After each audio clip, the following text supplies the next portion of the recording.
Yo, what's going on, guys? I'm Jay Cartere, and in this video, I'm going to be talking about the Shadow of War gameplay trailer. I'm going to be sharing my thoughts, giving it like a little review. I'm going to be watching it in the background also. Let's start that.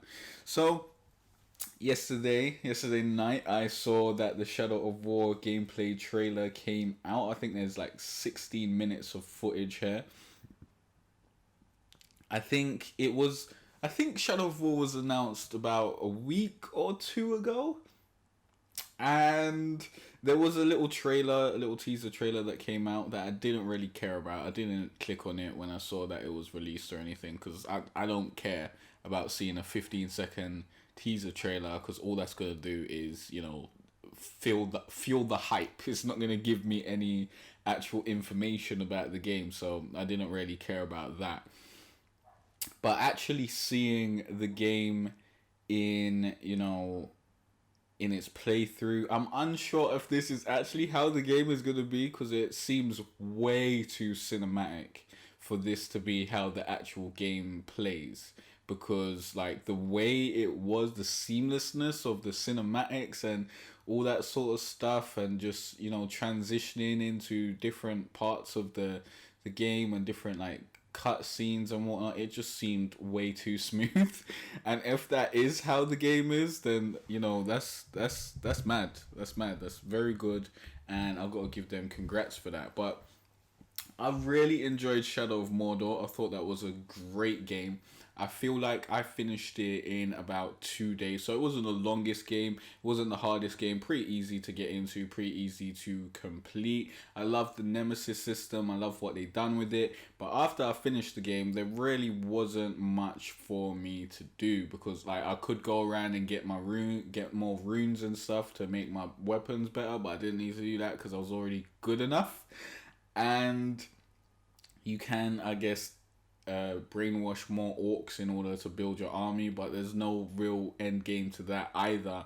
In this game, it seems to be much more focused on the war and building your army and taking it to war with Sauron's army, and taking over different strongholds or little cities. I don't know what they're calling them in this game, but you know what I mean, little sections of the map. And also they've added a feature where your brainwashed guys can betray you. Now I have no idea how a guy that you've brainwashed can betray you or leave your side and not want to work for you anymore. I don't know how they're going to explain that. When I saw that, I was thinking, so are these guys working for the Bright Lord or whatever this guy's name is? I swear he's like a ranger or something.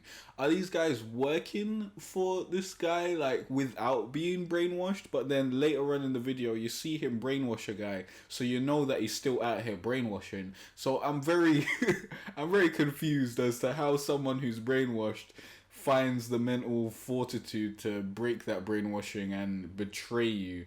And then in that sense, if someone is brainwashed and then eventually breaks the brainwashing, they're kind of in the right to betray you. They're kind of like, come on, bruv, you brainwashed me. I was never with you in the first place. But these aspects do make the game more interesting. The fact that your lieutenants and soldiers and stuff can betray you. You can create some sort of feud with them, some hostility, some what's the word? I don't even know. Some rivalry. And it seems cool. It seems cool. And at the end of taking over each section, there's a big boss who is basically generated for every specific person, I think.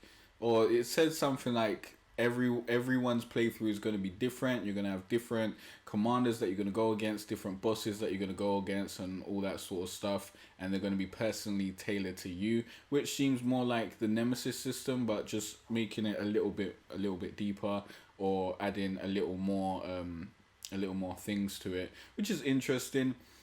And I really like the whole war aspect of it. It seems way more large scale. Now, in the first game, it was more about you going in and just, sneaking about, killing everyone, and getting to where you need to go.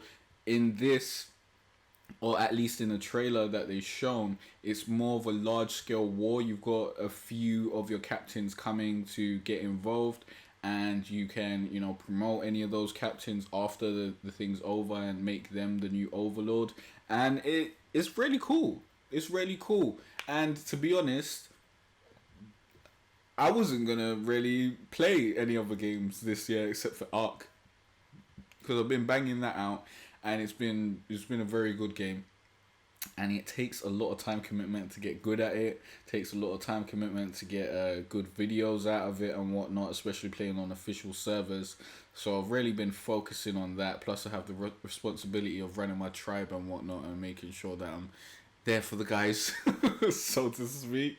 So yeah, I really didn't think I'd be playing another game this year. Like, I totally skipped out on For Honor, because last year I was thinking, you know what, I wanted to play For Honor, and then when it came around this year, like, I already had Ark, and I was like, you know what, I don't really care for Honor. That's gonna fucking last about a month, and then I'll be bored of it. No need.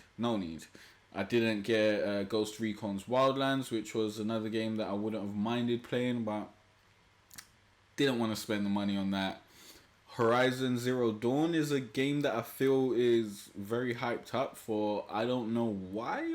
I really don't see why people care about that game so much. It just seems like a third person open world game. It doesn't seem that amazing, and I don't really like killing machines in games. That really seems very boring to me. Unlike Shadow of War.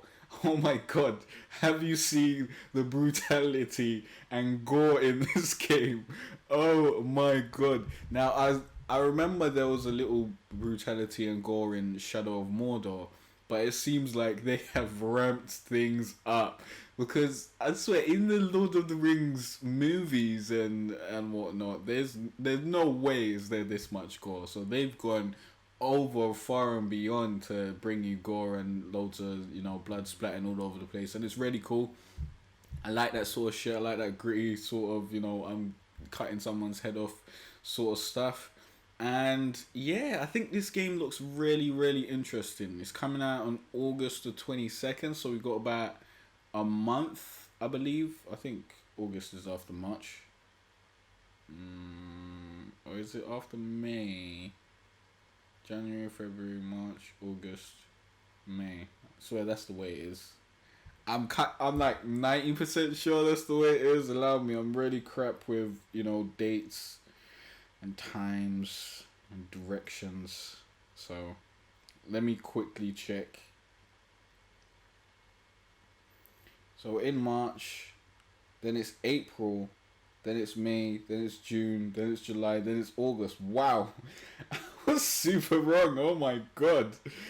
Alright, so there's a while for this game to come out. So we're gonna have like months and months before this game comes out. I should be able to play it by then. But I'm really looking forward to this game. I feel like I'll have a really fun maybe 4 days before the game's complete. And it seems like it's one of those games where you can implement strategy and whatnot, because it's all about war and that, but I don't believe it's gonna be that deep. I feel like you're gonna be handheld and a bit hand fed in the game. It's not gonna be super hard, which is like most games these days, but I'm not upset about that. It just looks super fun, and yeah, I'm really excited to play it. Let me know what you guys think about Shadow of War, whether you're gonna be grabbing that when it comes out, or whether you think it looks absolutely shite. And I don't know how you could think it looks absolutely shite. I just see man ride a dragon and whatnot. It looks epic. Like it looks really epic in my opinion, in my personal opinion. But obviously you guys might dislike it and whatnot. Let me know what you thought of Shadow of Mordor also, because I thought that was a very good game for the 2 days that I played it. It would have been great if there was more content to get involved with. I mean, there was more DLC that I never bought, but yeah, so I don't know if those DLCs added anything to the game. But I kind of just played it, finished it, and then kept it moving. But I had a great experience with it anyways. But be sure to hit that like button if you like this video. Also, be sure to subscribe, as I will be sharing my thoughts on any other game trailers or game previews or whatever that come out. And yeah, I'll see you guys in the next video. Shadow of War is going to be really, really interesting. Hopefully it's not shit. Hopefully it's not shit. Hopefully this gameplay that they're showing you is actually representative of the gameplay that we're going to get in August. But you never know. You never know. It seems like there's more options when you brainwash people as well, which is cool. Like, it seems like they're adding little things and adding a larger, you know, end game. So you've got like things to take over instead of just having, I swear it was like, there was only like 2 sections in Shadow of Mordor 1 or Shadow of Mordor to take over. So it seems good that they're adding more sections, because that's basically what the game's about. Like you get your army and then you take over the place. Like that's the fun in these sorts of games generally. So it's gonna be interesting. It's gonna be interesting, and I hope it's good. I really do. I really do. So yeah, see you guys next time. It's been a cold winter and it's lasted far too long. So all this warmth I share with you.